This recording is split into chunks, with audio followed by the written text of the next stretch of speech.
네, 해럴드 린젤이라는 분이 이런 말을 했습니다. 교회가 세상 안에 있는 것은 잘못된 것이 아니다. 그러나 세상이 교회 안에 들어와 있는 것은 잘못된 것이다. 바다에 떠 있는 배는 좋은 것이다. 배는 바다에 떠 있기 위한 것이기 때문이다. 그러나 배 안에 스며든 물은 배를 침몰시킨다. 이런 말을 했습니다.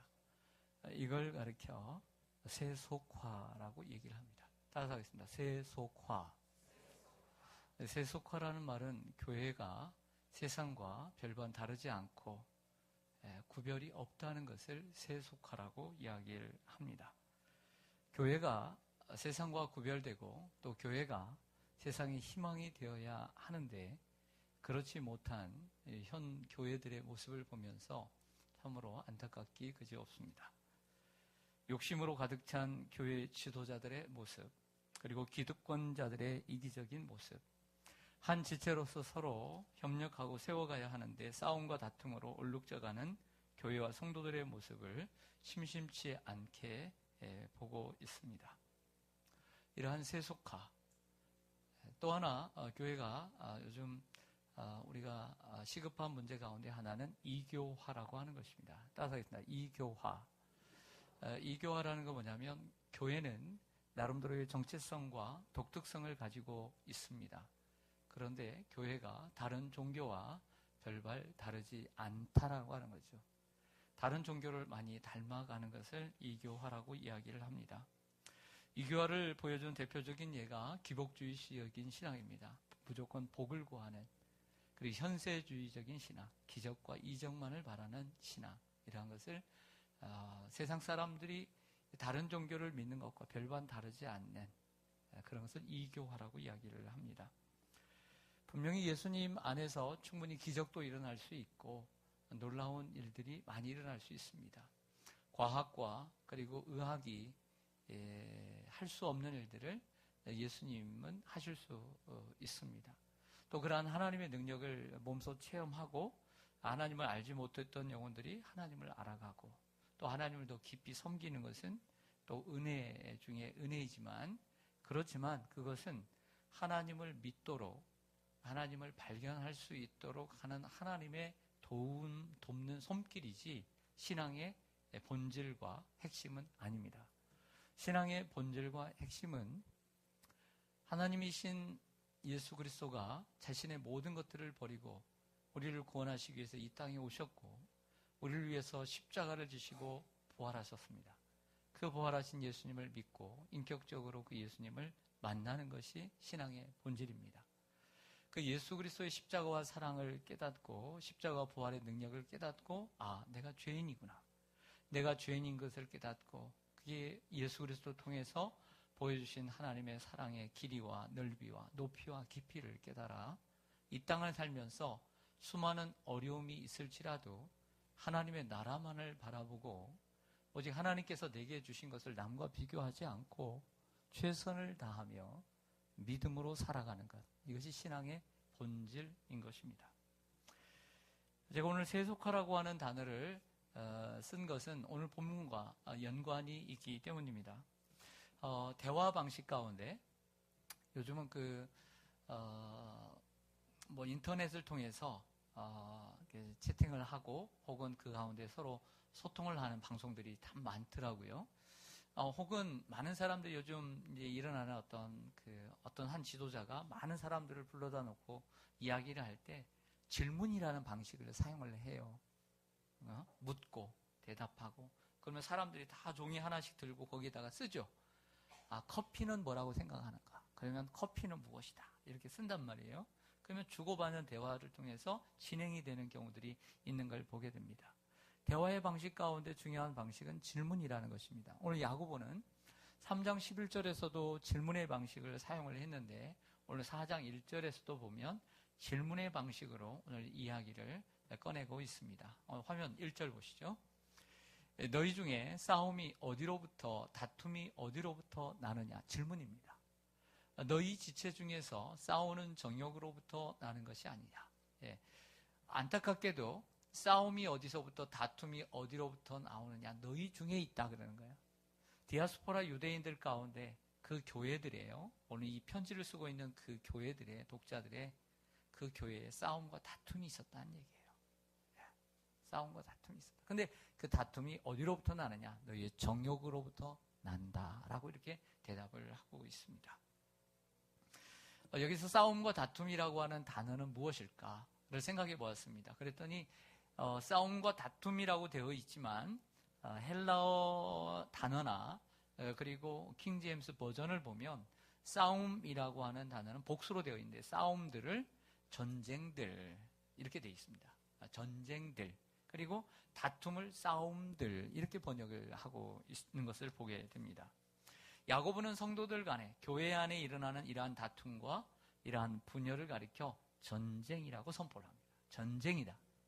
저는 전쟁을 경험하지 못했습니다. 여러분들 한국 전쟁 경험하신 분들 계시죠? 전쟁은 어떻습니까? 전쟁은 뭡니까? 처참하죠. 전쟁은 있어서는 안 될 일을 얘기하는 것입니다. 그리고 전쟁은 빨리 그쳐야 되는 것입니다. 마찬가지로 야고보가 교회 안에 있는 이러한 전쟁과 싸움들을, 다툼들을 전쟁이라고 표현한 것은 해서는 안 될 것이라는 거예요. 빨리 중단해야 되는 얘기를 하고 있는 거예요. 그리고 그 결과가 너무나 처참하고 비참하다는 것을 강조하기 위한 단어가 전쟁이라는 단어인 것입니다. 싸울 만한 가치가 있는 전쟁이 있습니다. 그런 싸움은 싸워야 합니다. 하지만 그러한 싸움에서 우리 기독교인들이 지켜야 될 가치와 원칙까지 무너뜨리면서 싸워서는 절대 안 된다는 것이죠. 사랑하는 성도 여러분, 이처럼 성도 간의 분열과 다툼은 잘못된 전쟁과 같습니다. 이러한 전쟁을 하지 말아야 합니다. 우리에게는 또 다른 전쟁이 있기 때문입니다. 에베소 6장 12절 보죠. 같이 한번 읽겠습니다. 시작. 우리의 씨름은 혈과 육을 상대하는 것이 아니요 통치자들과 권세들과 이 어둠의 세상 주관자들과 하늘에 있는 악의 영들을 상대함이라. 아멘. 여기 씨름도 전쟁입니다. 근데 우리의 씨름은, 전쟁은 혈과 육, 즉 사람들과의 싸움이 아니라는 거예요. 그렇게 싸우지 말라는 거예요. 우리의 싸움은 악한 영들과 마귀와의 싸움이라고 하는 것을 말씀하고 있습니다. 그런데 자꾸 사람들이, 교회 안에 있는 교회들이 누구와 싸우냐면 자꾸 사람들과 싸워요. 여러분들 밖에 있는 적보다 어려운 전쟁은 내전이에요. 내전이면 더 고통스러워요.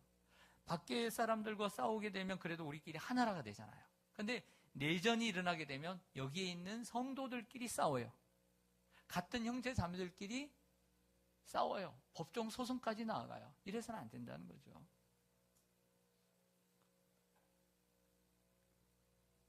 내전을 치르는 데 시간을 낭비하지 말고 악한 영들과 싸우기 위해 하나님의 전신갑주를 취하는 일에 힘써야 될 줄로 믿습니다. 정말 성도들과 싸우려고 하지 말고요. 구원의 투구, 의의 흉배, 진리의 허리띠, 평안의 복음의 신발, 믿음의 방패, 그리고 성령의 검, 말씀과 기도로 자신을 무장하는 데 힘쓰시기를 주님의 이름으로 간절히 축원합니다. 야고보는 성도들 간의 이러한 전쟁과 싸움이 어디서부터 나온다고 그랬어요? 성가대. 여러분, 찬양은 너무 잘했는데 오늘 1절에 그 다툼과 싸움이 어디서부터 나오는도다라고 대답을 해요. 정욕이라고 그래요. 정욕. 이 정욕이라는 단어를 물고 2절로 넘어오면서 욕심이라는 편안한 쉬운 단어로 바꿔서 얘기합니다. 그것은 정욕이라는 단어는 자주 쓰여지지 않았고 그리고 이해가 어렵기 때문에 욕심이라는 단어로 바꾸어서 설명을 하게 됩니다. 한번 보시죠. 2절, 3절 보면 너희는 욕심을 내어도 얻지 못하여 살인하며 시기하여도 능히 취하지 못함으로 다투고 싸우는도다. 너희가 얻지 못하면 구하지 아니하기 때문이요 구하여도 받지 못하면 정욕으로 쓰려고 잘못 구하기 때문이라. 이렇게 얘기합니다. 욕심이라는 단어로 바꿨음에도 불구하고 3절에서는 다시 정욕이라고 하는 단어로 돌아가는 것을 보게 되죠. 사람들이 무엇을 얻고자 그 욕심을 냅니다. 그 욕심이 생기면 뭘 하게 되면 시기하고 질투하게 되는 거예요. 심하게는 오늘 본문에 보면 2절에 살인하며 라고 얘기합니다. 궁금합니다. 진짜 살인을 했을까? 성도들 간에 진짜 살인이 났을까? 이 살인을 가인과 아벨처럼 살인이 정말 날 수도 있어요. 종종 있는 일은 아니지만 사람이 시기하고 욕심을 내면요, 어떤 무언가를 얻고자 하면 그 사람까지 죽이면서 얻고자 해요. 이게 살인이에요. 혹은 이 살인을 그렇게 해석할 수 있지만 시기하는 마음, 아니면 예수님처럼 확대해서 남을 미워하고 분노하는 마음, 이것이 바로 살인이라고 해석할 수가 있는 것이죠. 그러나 그렇게 얻을 수는 있겠죠. 시기하고 질투하고 남을 죽이고 무너뜨려서 얻을 수는 있겠지만 그렇게 얻는 것은 하나님이 기뻐하시는 방식이 아니다라고 하는 거예요. 얻은 것이 아니다는 거죠. 그러한 세상적인 방식을 교회에서 사용하는 것을 가리켜 세속화라고 얘기를 합니다. 그런데 야고보가 2절과 3절로 넘어오면서 이러한 다툼과 싸움, 그리고 정욕, 이 정욕이 욕심으로 넘어오면서 어떠한 단어로 다시 연결을 하게 되냐면 기도라고 하는 단어로 연결을 해가요. 궁금하지 않아요? 왜 갑자기 기도라는 단어가 툭 튀어나올까?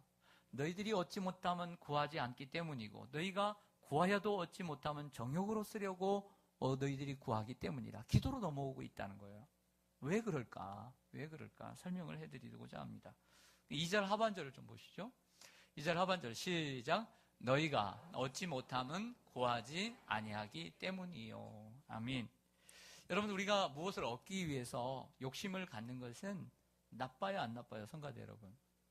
잘 생각해 보세요. 우리가 무엇을 얻기 위해서 어떤 욕심을 내는 것은 무조건 나쁜 일인가요? 아니죠. 여러분들이 얻고 싶은 거 있어요, 없어요? 있죠. 욕심 내야 안 내요? 욕심 안 내면 얻을 수 있어요? 없죠. 사업을 하는데 사업이 잘 되기를 원합니다. 욕심 있어야 돼요, 없어야 돼요? 있어야죠. 학생들이 공부를 하려고 하는데 욕심 없으면 돼야 안 돼요? 안 되죠. 욕심이 있어야 되는 거예요.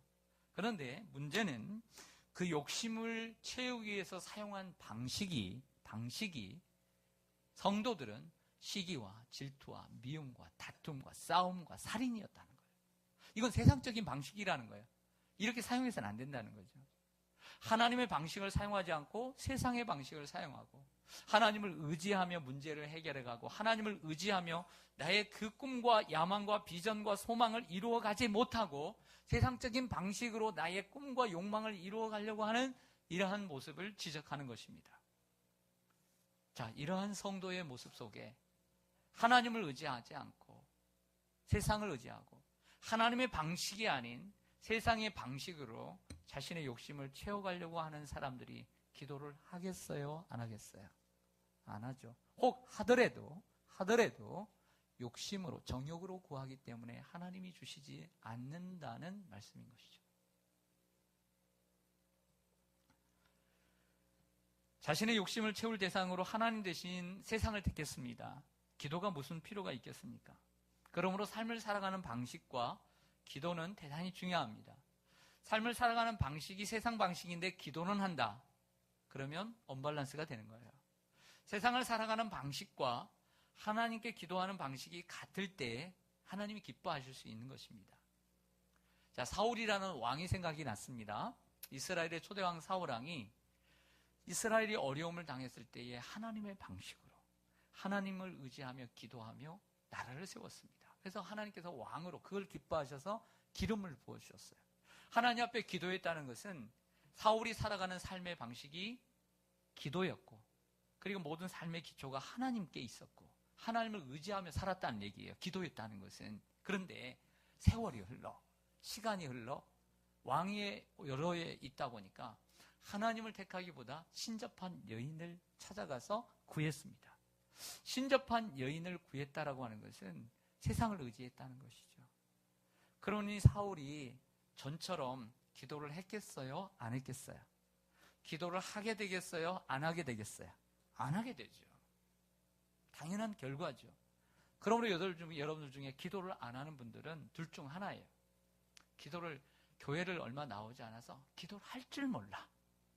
할 줄 몰라요. 괜찮아요. 그건 인정해줘요. 그러나 두 번째, 기도를 할 줄 알고 옛날도 했는데 지금 안 하는 것은 여러분들의 힘으로 지금 살고 있기 때문에 그래요. 내 지식으로 내가 노력한 만큼 얼마든지 살 수 있기 때문에 하나님을 의지할 필요가 없는 거예요. 그런 사람 기도하지 않아요.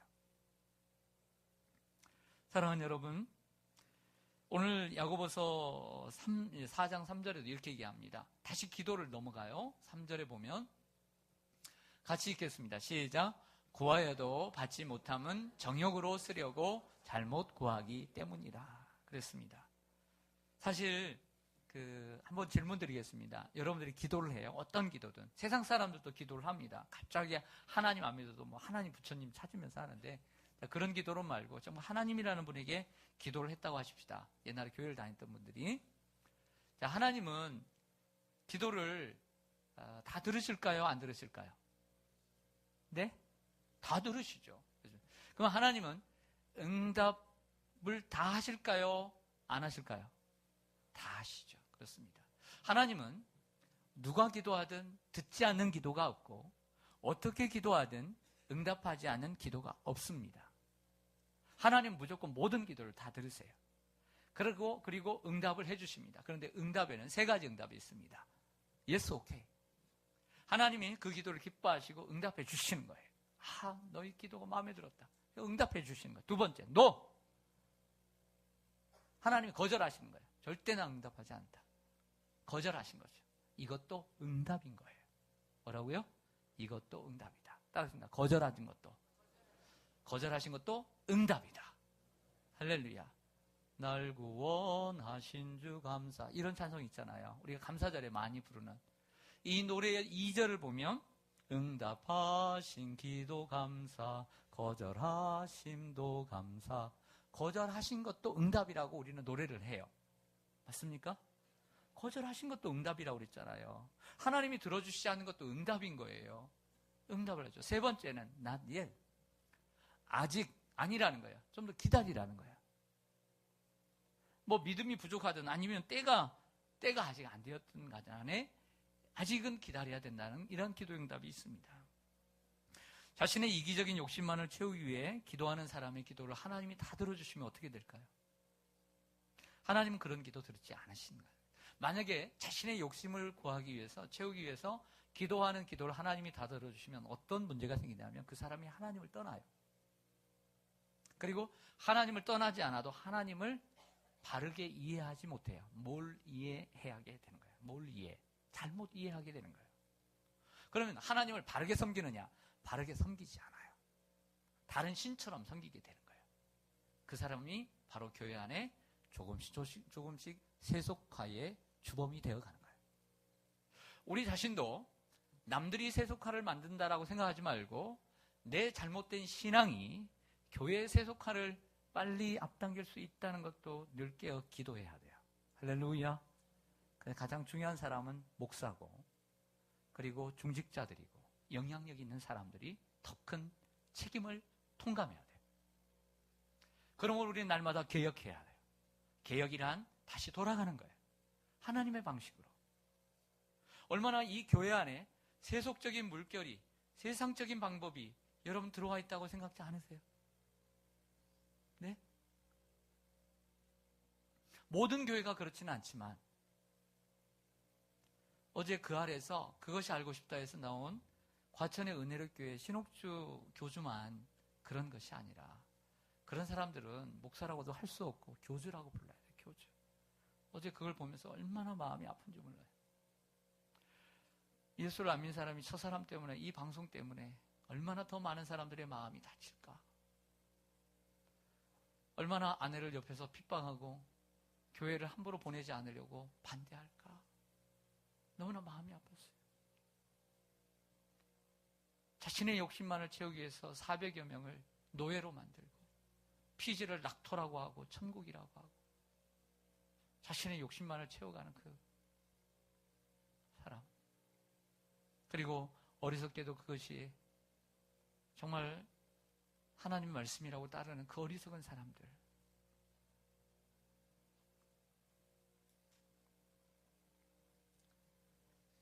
보통 기도와 관련해 세 부류의 성도님들이 있다고 할 수 있습니다. 첫째는 좀 더 말씀드린 것처럼 아예 기도를 안 하고 살아가는 성도님.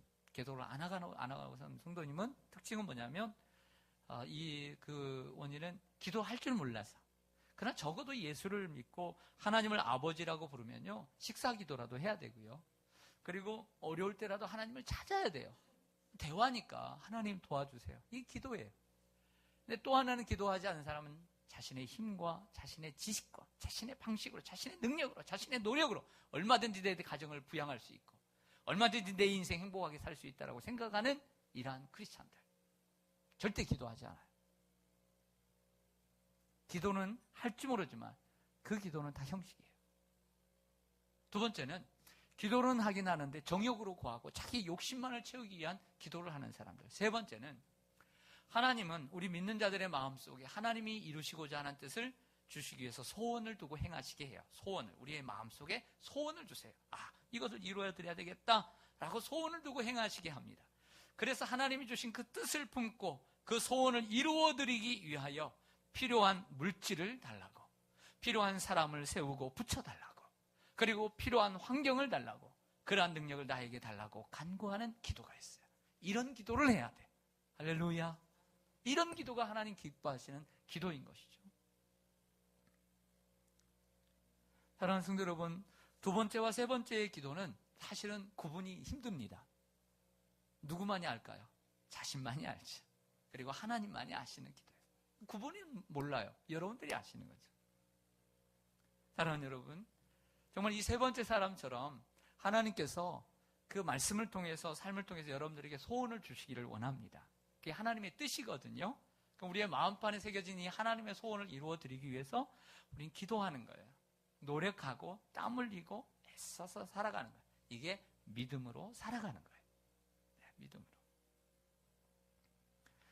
야고보는 4절에 가서 가늠한 여인들이라는 단어를 사용을 하게 됩니다. 가늠한 여인들. 근데 이 가늠한 여인들을 누구에게 얘기하냐면, 안타깝게도 오늘 이 야고보서를 읽는 독자들, 이 흩어져 있는 디아스포라 유대인들에게 사용합니다. 이사야나 예레미야나 그리고 호세아는 하나님과 이스라엘의 관계를 결혼 관계로 설명을 많이 해요. 결혼 관계로. 그래서 하나님을 섬기지 않고 이방신들을 섬겨가는, 바알과 아세라 선지자들을, 우상들을 섬겨가는 그들을 향하여 뭐라고 했냐면 간음했다, 이렇게 설명을 하죠. 그래서 오늘 본문에는 문맥상 볼 때 그러한 남녀 간의 간음을 얘기하는 것이 아니라 하나님을 배신한 영적 간음을 얘기하는 거예요. 영적 간음. 문맥상을 보면. 그런데 여기서는 즉 하나님 앞에 신실하지 못한 성도들을 책망하고 있는 것을 보게 됩니다. 그래서 영적 간음을 저질러 하나님과 원수가 되었다, 이런 표현을 쓰고 있습니다. 그런데 문제는 남습니다. 이런 문제죠. 구약의 이스라엘 백성들, 이사야나 예레미야나 호세아 당시에 이스라엘 백성들처럼 하나님을 정말 버리고 우상을 섬기고 그들의 제단에게 절을 하고 제단을 세우고 그러면은 간음했다라는 말을 들어도 싸죠. 한데 오늘 본문에 보면 하나님을 섬긴단 말이에요. 예수 그리스도를 믿는단 말이에요. 예수님을 믿고 따르는 이 로마에 흩어져 있는, 제국에 흩어져 있는 그리스도인들에게 편지를 썼단 말이에요. 그러면 이러한 간음했다라고 하는 말을 들으면 이스라엘 백성들이 너무나 가혹해요. 이게 가혹한 거예요. 너무해요. 내가 그런 단어를 내가 들을 만한, 그런 말을 들을 만한 사람은 아니라고 생각이 됩니다. 그렇게 생각할 수 있겠죠? 그런데 왜 간음한 여인들이라고 얘기를 할까라고 하는 것이죠. 바로 그것은 야고보는 오늘 본문에 욕심에 이끌려 싸움과 다툼, 미움과 시기, 전쟁과 이 다툼을 일으키는 것을 하나님보다 세상을 따르는 정욕적이요 마귀적인 것으로 간주를 하는 거예요. 교회 안에서 이러한 정욕에 이끌려, 욕심에 이끌려 싸움과 다툼을 벌이고, 그리고 이러한 마귀적인 생각으로 시기와 다툼과 전쟁과 같은 이러한 문제를 일으키는 자들을 가르쳐 이것은 이방신을 섬기는 것과 똑같은 간음했다라고 얘기를 하는 것이라는 것입니다. 야고보는 이러한 문제에 대한 지적만 하는 것이 아니라 해결책을 제시해 줍니다. 7절을 보겠습니다. 7절, 8절. 네, 화면에도 있는데요. 우리 한번 같이 읽겠습니다. 해결책입니다. 시작. 그런즉 너희는 하나님께 복종할지어다. 마귀를 대적하라. 그리하면 너희를 피하리라. 하나님을 가까이 하라. 그리하면 너희를 가까이 하시리라. 죄인들아, 손을 깨끗이 하라. 두 마음을 품은 자들아, 마음을 성결하게 하라. 하나님께서 제시하신 해결책은 이겁니다. 마귀를 대적하고 하나님을 가까이 하는 거예요. 이렇게 하는 거예요. 따라하겠습니다. 마귀를 대적하고 하나님을 가까이 하라. 오늘 7절 말씀에 보면 마귀를 대적하라 그리하면 너희를 피하리라. 제가 주일학교를 다닐 때 불렀던 주일학교 선생님이 가르쳐준 노래 가운데 이 노래가 있었어요. 제가 어릴 때부터 그 노래를 기억하며 살았습니다. 가사는 이래요. 이 노래를 아시는 분은 같이 한번 불러보죠. 마귀와 만나면 맞서 싸워라. 그러면 도망가. 야고보 4장 7절 말씀에 대적하여라. 널 피해 가리라. 모르세요? 몰라요? 주일학교를 안 나왔거나 주일학교를 잘못 나왔거나 제가 다닐 때는 주일학교는 한반도는 좁았어요. 그렇기 때문에 한번 돌면 그 노래가 다 돌아요. 요즘처럼 노래가 다양하질 않았어요. 그래서 딱 불러오면 저는 전라도고 우리 집사람은 충청도인데 나이가 비슷해서 주일학교 노래를 거의 똑같이 다 알아요. 그래서 어디를 여행을 가면 주일학교 노래부터 동요부터 계속 찬송가부터 계속 불러요. 몇 시간 동안. 그럼 부르다 보면 어릴 때 주일학교 때 배웠던 노래들, 그 노래들을 다 같이 불러요. 부럽죠? 안 부러워요? 네. 근데 제가 이 말씀을 왜 드리냐면 이 말씀이 나오니까. 그래서 제가 어릴 때 이 말씀을 잡고 세 가지 유익을 거뒀어요. 첫 번째는 성경의 수많은 구절 가운데 제가 야고보서 4장 7절을 외웠겠어요? 안 외웠겠어요? 외웠어요. 찬송 때문에 외웠어. 하도 노래를 많이 부르니까 그냥 외워졌어. 머리가 돌이니까 잘 새겨져요. 그래서 잊혀지질 않아. 야고보 4장 7절 마귀를 대적하라. 그러면 널 피해가리라. 그래서 두 번째는 또 목회를 하니까 마귀의 세력에 휩싸이는 성도들을 많이 보게 되고 요즘 많이 그렇지 않아요. 귀신에 들린 이들도 많고 옛날엔 귀신 들린 이들이 많아요. 그래서 많이 대적하고 나 자신을 위해 성도들을 위해서 대적하는데 아주 귀한 말씀이 되었어요. 그런데 이제 와서 오늘 말씀을 보니까 이 말씀이 꼭 이러한 귀신이 들린 마귀의 세력을 위해서 쓰여진 말씀이 아닌 거예요. 앞뒤 문맥을 보면 오늘 앞뒤 문맥 속에서 마귀를 대적하라는 이 말씀은 그런 귀신 들린 사람, 예수님께서 귀신 들린 사람을 고칠 때는 이 말씀이 사용될 수 있지만 오늘 이 본문에서는 그렇게 사용되는 것이 아니에요. 그러면 뭘 사용했느냐? 정욕으로 인해서 욕심을 이루기 위해서 세상적인 방식인 싸움과 다툼, 전쟁과 시기, 이러한 다툼을 가지고 교회 안에서 행하는 자들이 바로 마귀란. 그리고 그 마귀의 영향으로 그들이 싸우고 있다는 거예요. 세상적인 것들을 교회 안에 가지고 와 있다는 거예요. 마귀의 통치와 마귀의 다스림을 받고 있는 그것이 마귀라는 거예요. 그러므로 그 마귀를 대적하라. 그리고 하나님을 가까이 하라. 할렐루야. 오늘 본문의 맥락 속에서 주시는 말씀이 그거란 말이에요. 다시 얘기해서 마귀란 꼭 귀신 들려가지고 그 힘센 사람 가서 기도해주고 그런 것만이 마귀가 아니라 우리 삶 속에 들어와서 하나님을 대적하고 성도들 하나님의 방식이 아닌 세상의 방식으로 교회를 이끌고 교회를 어지럽히는 이러한 모습들을 말하는 것입니다. 이것도 마귀다. 이것도 마귀의 세력이다라고 말하는 것이죠. 그러므로 이러한 마귀의 세력을 이기기 위해서 주님께서 오늘 야고보가 제시하신 두 가지 단어가 키워드가 있습니다. 그것은 겸손과 회개입니다. 따라하겠습니다. 겸손, 회개. 6절 보겠습니다. 6절 시작. 그러나 더욱 큰 은혜를 주시나니 그러므로 일러스되 하나님이 교만한 자를 물리치시고 겸손한 자에게 은혜를 주신다 하였느니라. 10절까지 보겠습니다. 연관된 말씀이기에 시작. 주 앞에서 낮추라. 그리하면 주께서 너희를 높이시리라. 겸손에 대한 말씀을 두 구절이나 하고 있어요. 겸손하라는 거예요. 겸손하라. 마귀를 대적하라. 보세요. 마귀는 하나님을 찬송하는 루시엘, 하나님을 찬송하는 가장 거룩한 천사 가운데 하나였습니다. 그런데 이 거룩한 계명성이 안타깝게도 하나님보다 높아지려고 했어요. 하나님다워지려고 했어요. 하나님과 비기려고 했어요. 그래서 하나님도 아닌 것이 하나님보다 높아지려고 하다가 떨어지게 된 거예요. 이게 마귀예요. 그러나 예수 그리스도는 하나님이세요. 하나님의 본체시고 하나님의 형상이고 하나님의 모습이에요. 그런데 그 예수님의 마음은 겸손이에요. 그래서 하나님의 그와 동등한 본체이시나 동등됨을 취할 것으로 여기지 아니하시고 오히려 자기를 비워 종의 형체를 가지사 사람들과 같이 되신 줄로 믿습니다. 정반대 아니에요? 하나님도 아닌 것이 하나님처럼 되려고 하고 높아지려고 하는 것, 이것이 교만이라는 거예요. 겸손은 예수님처럼 하나님이심에도 불구하고 동등됨을 취할 것으로 여기지 아니하시고 오히려 자기를 비워가는 자세, 이게 겸손이라는 거예요. 교만한 사람도 마찬가지예요. 교만한 사람도 여기에 대입할 수가 있어요. 겸손한 사람도 여기에 대입할 수가 있는 거 아닐까요? 결국 싸움과 다툼을 일삼는 자들은 교만한 자들이고 마귀에게 조종당하는 자들입니다. 그러므로 마귀를 대적하고 우리는 언제나 예수님을 닮아 겸손의 자리로 나아가야 될 줄로 믿습니다. 우리 9절 말씀 보겠습니다. 또 하나 마지막으로 제시해 주는 건 9절입니다. 시작. 슬퍼하며 애통하며 울지어다. 너희 웃음을 애통으로, 너희 즐거움을 근심으로 바꿀지어다. 아멘. 슬퍼하고 애통하라는 거예요. 울으라는 거예요. 회개하지 않으면 진정한 거듭나지 않은 거예요.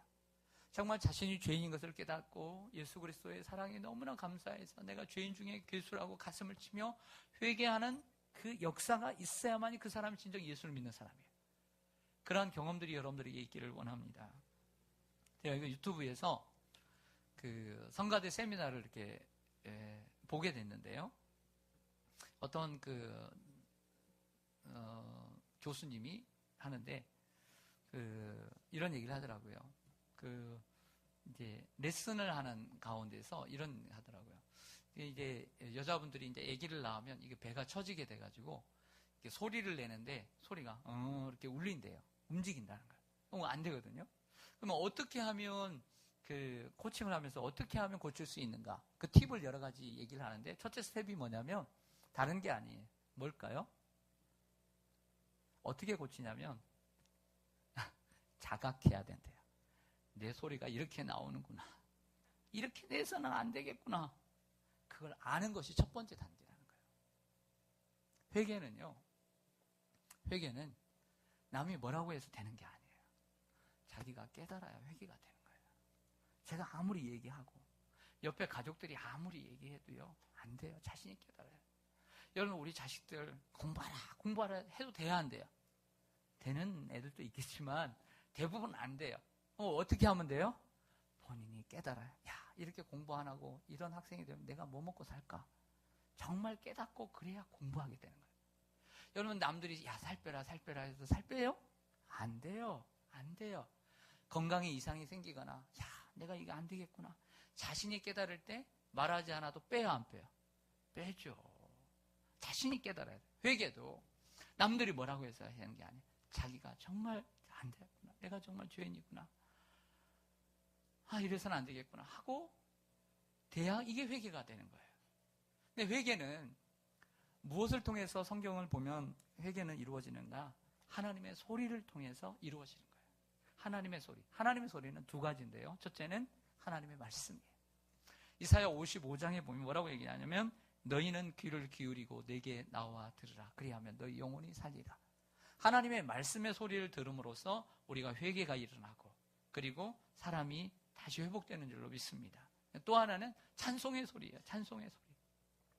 찬송을 작사 작곡한 분들은 하나님의 영감을 받아가지고 그 영혼의 찬양을 하는 거거든요. 찬송을 통해서 우리는 큰 은혜를 받고 주님 앞에 나갈 수 있게 되는 것입니다.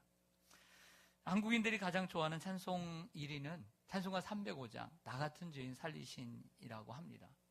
Amazing Grace라고 하는 찬송이죠. 이 찬송의 작사자는 여러분들 잘 아시는 대로 존 뉴턴입니다. 18세기 1779년에 이 찬송을 작사를 했는데 이분은 본래 노예선 선장이었습니다. 노예를 파는 사람이었어요. 토마스 아켄피스의 그리스도를 본받아라고 하는 책을 읽으면서 하나님이 주시는 은혜를 받고 회개를 하게 됩니다. 손을 떼게 돼요. 그리고 하나님의 콜링을 받고 성공의 주교가 되고 신부가 됩니다. 복음도 전하면서 목회도 하면서 살아가게 되는데요. 근데 이 찬송가의 작곡자는 사실은 없어요. 우리가 보통 찬송가를 이렇게 펼쳐보면 찬송가의 맨 위에 왼쪽에는 작사자, 그리고 연대가 나와 있고 오른쪽 귀퉁이 위에는 작곡자 이름이 쓰여 있습니다. 그런데 뭐라고 쓰여 있냐면 트래디셔널 아메리칸 멜로디 이렇게 되어 있어요. 전통적인 미국의 아메리칸 멜로디라는 거죠. 근데 이유는 뭐냐면 성경을 보면 그 작곡을 따로 하신 분들도 있지만 뭐 시온성과 같은 교회는 독일 국가예요. 독일 국가. 우리가 그 축구를 하다 보면 독일이 딱 나오면 독일 국가 나오면 시온성과 같은 교회가 나오거든요. 이게 독일 국가예요. 독일 국가 갔다가 곡을 붙인 거예요. 가사를 붙인 거예요. 때로는 흑인 연가들, 뭐 아리랑과 같은 국가의 민요들 갖다가 붙이는 거예요. 예, 이것을 콘트라팍툼이라고 그래요. 콘트라팍툼. 세속적인 음악을 가지고 우리들이 함께 일반적인 노래를 갖다가 같이 이렇게 대중적으로 부르는 거죠. 또 교회의 찬송을 일반적으로 사람들이 부르는 것도 콘트라팍툼이라고 얘기합니다. 오늘 그 중에 하나인데요. 이 찬송의 곡은 여기 있습니다. 19세기에 그 체로키 인디언들이 있었는데요. 그 조지아주에 살고 있는 원주민들이었는데 한 번은 그 백인이 가는데 한 아이가 금덩어리를 가지고 놀고 있는 거예요. 이 금덩어리를 가지고 이렇게 놀고 있는 거예요. 금덩어리인지 모르죠. 그러니까 그 백인이 싼 값에 사버렸어요. 그리고 난 다음에 거기에 금덩어리들이 많은 줄 알고 조지아주에서 뭘 어떻게 하냐면 그 땅을 몰수하는 법안을 통과를 시킵니다. 대법원에서는 그것이 불법이라고 판결을 내리지만 당시의 대통령인 앤드류 잭슨이 묵인을 해버립니다. 그래서 16,000명의 이 인디언들이 강제 수용소로 보내지게 되는 거예요. 그뿐만 아니라 1839년에 아예 이들을 오클라호마주로 이주를 시키는데요. 아예 추방을 시켜버립니다. 그 출발할 때가 겨울이 시작되는 11월이었고요. 그리고 도착할 때가 봄 3월이었습니다. 그러니까 추운 겨울날 거기서 쫓겨나서 걸어가는데 얼마나 힘들었겠어요. 고단하고 배고프고 춥고. 그렇게 해서 15,000명이 출발을 했는데 4-5달 동안 4,000명이 죽어가요. 매일매일 아이들이 죽어가고 할아버지 할머니들이 죽어가고 여인들이 죽어가고. 그런데 이 추위 가운데 장례를 칠 수가 없잖아요. 장례를 제대로 치지를 못하고 그냥 대충 묻고 십자가 하나 세워놓고 거기서 불렀던 노래 민요가 뭐냐면 이 어메이징 그레이스예요. 그 곡인데. 그런데 이 인디언들을 위해서 늘 같이 동고동락하고 이들의 자유를 위해서 이들을 위해서 싸웠던 백인 목사님이 있었어요. 사무엘 워체스트라고 하는 목사님이 1세기 전에 한 세기 전에 지었던 이 존 뉴턴의 나 같은 죄인 살리신이라고 하는 이러한 가사를 그들의 민요에 갖다 붙이게 되는 거예요. 갖다 붙여서 사람들이 죽어가고 장례를 치를 때마다 거기에 이 노래를 부르게 된 거죠. 그래서 나 같은 죄인 살리신 이 노래를 부르게 된 것입니다. 그래서 지금 미국인들은 장례식 때에도 찬송가 305장을 부르는 이유가 여기에 있습니다. 체로키 인디언들이 살고 있는 그 오클라호마 박물관에 전시된 글을 하나 인용하고 마칠까 합니다. 3주가 지나고 남매 5명이 매일 1명씩 숨졌다. 우리는 그들을 묻고 계속 갔다. 마차에서는 매일 울음소리가 들려왔다. 노인과 아이들이 죽어나갔다. 매일 눈물과 슬픔의 범벅이었다. 나는 살아있는 동안 웃지 않겠다고 맹세했다. 그러나 하늘 아래 새 땅에 도착했을 때 나는 나를 다시 찾았고 환희에 가득 찬 웃음을 퍼뜨렸다. 네, 이렇게 기록을 해주고 있습니다. 비록 포기하고 싶은 순간들이 얼마나 많았겠습니까? 하지만 이 찬송을 부르면서 하나님을 바라보게 되었고 하나님의 은혜를 기억하고 그 크신 사랑을 감사하고 하늘의 소망을 바라보며 살아간 이 체로키 인디언들을 한번 생각해 봅니다. 오늘 우리의 인생도 돌아보면 하나님의 은혜가 아닌 것이 어디가 있겠습니까? 이제껏 내가 산 것도 주님의 은혜고 그리고 믿음으로 여기까지 온 줄로 믿습니다. 믿음으로 살았다고 한다면 또 믿음으로 왔다고 한다면 정말 하나님의 은혜를 받은 사람이라면 교회 안에서 그 정욕을 위해 욕심을 위해 싸움과 다툼과 전쟁을 일으키는 사람이 돼서는 안 됩니다.